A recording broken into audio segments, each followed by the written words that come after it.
दुनिया के सारे ही धर्म ग्रंथ में आपको एक बात बहुत कॉमन मिल जाएगी कि प्रलय या कयामत जैसी चीज़ें हर जगह मेंशन मिलेगी। एआई आर्टिफिशियल इंटेलिजेंस को लेकर एक बहुत ज़्यादा शोर हो रहा है। एक आर्टिकल में पढ़ रहा था, इंटरनेशनल मीडिया ने चलाया था कि उसमें क्वेश्चंस था कि is AI the end of the world. बचपन में स्कूल में जब हम लोग थे तो हम लोग को एक निबंध यानी ऐसे दिया जाता था लिखने को कि आप विज्ञान पर ऐसे लिखिए कि विज्ञान श्राप है या वरदान है, मतलब साइंस इज ब्लेसिंग्स और कर्स। आज एआई को लेकर भी इस तरह की बातें की जा रही हैं।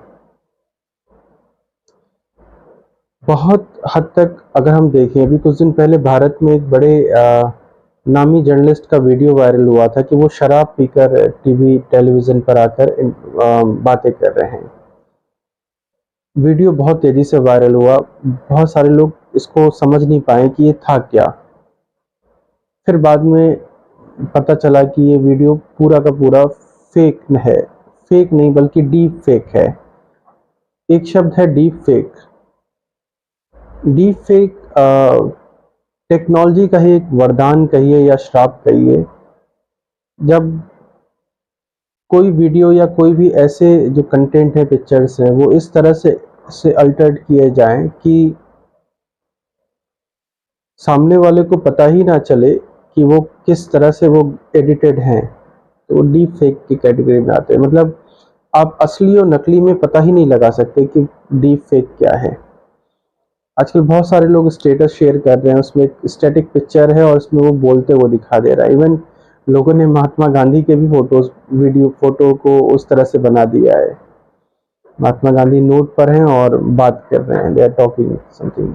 तो this is all AI, artificial intelligence. प्रश्न यही है कि रियल वर्ल्ड की जो दुनिया है, जिसे हम रियल वर्ल्ड कहते हैं, उसमें आर्टिफिशियल कितनी ज़्यादा आर्टिफिशियलिटी की ज़रूरत है। हम सब ह्यूमन बीइंग, आप मैं हम सब थॉट में रहते हैं। हमने जो भी चीज़ का निर्माण किया है वो सब थॉट, विचार के द्वारा किया है। फिर वो आइडियाज़, कोई भी आइडिया हो, आइडियाज़ हो, फिजिकल बाउंड्री हो, मैप्स हो, लोकेशंस हो, हमने थॉट के द्वारा ही सबको क्रिएट किया है। एआई का आधिपत्य इत्तेफाक से इसी थॉट की दुनिया में है। ज्योतिष में कलयुग को का देवता राहु को कहा जाता है, और राहु क्या करता है? इल्यूजन्स पैदा करता है। इसका एक उदाहरण ये है कि मेरी एक दोस्त हैं, अभी वो एक रिसर्च पेपर लिखना चाह रही थी एआई की सहायता से। तो रिसर्च शुरू में तो बहुत खुश हूँ कि बहुत अच्छा है, बहुत अच्छी चीज़ें हो रही हैं उनके साथ। लेकिन जैसे जैसे उनको समझ में आया कि जब वो उन्होंने रेफरेंस चेक किया तो सारे ही रेफरेंस एआई ने गलत से किया और सारे ही फैक्चुअल चीज़ें गलत पेश की। लेकिन बातें इस तरह से लिखी कि सामने वाले को लगा कि नहीं, ये तो बिल्कुल एक्यूरेट बात है। तो this is how with the AI. ये हमें समझना होगा कि आर्टिफिशियल कोई भी जो टेक्नोलॉजी है वो ब्लिस भी है और कर्स भी है। ये हमारे यूज़ करने के ऊपर है कि हम कैसे उसको यूज़ करते हैं। एक बड़ा प्रश्न ये है कि क्या एआई डेमोक्रेसी को भी इम्पैक्ट कर सकता है? क्या अगर किसी तानाशाह के हाथ में एआई जैसे अल्टीमेट टेक्नोलॉजी रिसोर्सेस का स्रोत आ जाए तो क्या वो पूरी की पूरी डेमोक्रेसी बदल सकता है? बहुत चीज़ें हैं, इन चीज़ समझने वाली बात है कि वाकई अभी तक हम जो समझते थे, जैसे जो भी चीज़ हम इंसान ने निजात की, उसका दुरुपयोग तो हुआ ही है, चाहे वो तलवार हो, चाहे चाकू हो, चाहे वो एटम बम हो।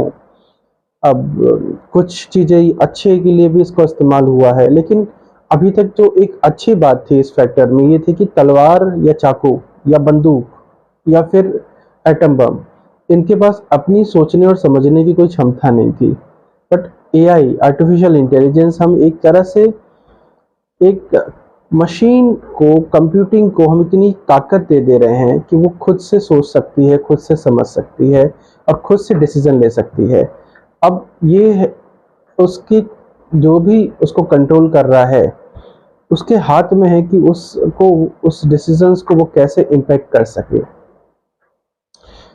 स्टीफन हॉकिंग्स जो बहुत पॉपुलर साइंटिस्ट रहे, उनका कहना था कि वो दिन कयामत से कम नहीं होगा जब इंसान अपनी जो बागडोर है वो मशीन को देना शुरू कर दे। उन्होंने आर्टिफिशियल इंटेलिजेंस का स्पष्ट रूप से नाम लिया है और कहा है कि आर्टिफिशियल इंटेलिजेंस जैसे जो चीज़ें हैं वो भविष्य में एक बड़ा मतलब खतरा क्रिएट कर सकती हैं हमारे लिए, हम सब के लिए, ह्यूमन सिविलाइजेशन के लिए, ह्यूमन एज सोसाइटी के लिए, कि उसे कैसे देखा जाए। तो काफ़ी क्वेश्चंस हैं कि किस हिसाब से क्या वो एंड ऑफ द वर्ल्ड है, और जिस हिसाब से डीप फेक या ऐसी चीज़ें जो प्रमोट की जाती हैं उनका क्या ऑब्जेक्टिव है, उनका क्या उत्तरदायित्व है। और एक मैं देख रहा था कि एक किसी ने शेयर किया है, SIS करके है एक संस्था जो टेररिज्म को लेकर संस्थाएं काम करती है। उन्होंने अपना बाकायदा AI करके एक फ्रंट बना लिया है। तो अभी तक तो हम सफ़र कर रहे थे कि हजारों साल से कि पोस्ट ट्रुथ को कैसे काउंटर किया जाए। कोई भी कोई भी शायरी लिख के गालिब के नाम को कोट कर देता है, कोई कोट लिख के आइंस्टीन, गांधी या अब्राहम लिंकन या इवन सोक्रेट के नाम पे हजारों लाखों फेक कोट सोशल मीडिया पे वायरल होते रहते हैं। अब AI के द्वारा जो आर्टिफिशियलिटी क्रिएट की जाएगी, उसका रियल जो जेन्युइन लोग हैं जो वाकई बहुत कुछ अच्छा काम कर रहे हैं, उनके ऊपर इसका क्या इम्पैक्ट होगा, ये हमें समझना पड़ेगा। और एक जो बड़ा प्रश्न है, जो सबसे बड़ा प्रश्न जो मैं छोड़ के जा रहा हूँ कि can AI create a consciousness, मतलब क्या हमारी जो चेतना है, अभी तक तो हम मनुष्य ने जितना भी विकास किया है, जितनी भी उसकी जो क्षमताएं हैं, वो उसकी चेतना का भाग है, उसके कॉन्शियसनेस का भाग है। Can AI create parallel consciousness? ये अगर ऐसा होता है तो समझिए this is really end of us, end of the world, end of humanity and end of society. Because फिर हमें नहीं पता कि दुनिया कैसे चलेगी और क्या होगा।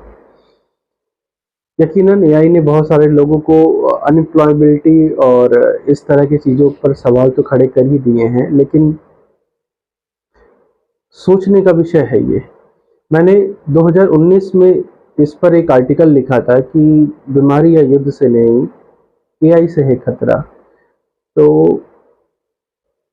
उसे मैं शेयर कर दूंगा इस वीडियो में ही बाद में, तो उसे पढ़िएगा, आप लोग देखिएगा और समझने का प्रयास कीजिएगा कि क्यों AI हमारे लिए असली थ्रेट है। AI थ्रेट इसलिए नहीं है क्योंकि दरअसल कोई भी चीज़ अच्छी या बुरी तब होती है जब उसको इस्तेमाल करने वाले लोग होते हैं। AI में भी वाइस हो सकता है, उसे बहुत अच्छे से प्रोग्राम किया गया हो, लेकिन जो लोग उसका इस्तेमाल करें, जो सोसाइटी, जिस सोसाइटी में हम रहते हैं, वहाँ कितने लोग ऐसे हैं जो ह्यूमैनिटी या फिर इकोलॉजी को लेकर, अपने आसपास के सराउंडिंग को लेकर एक सेंसिटिव रवैया रखते हैं।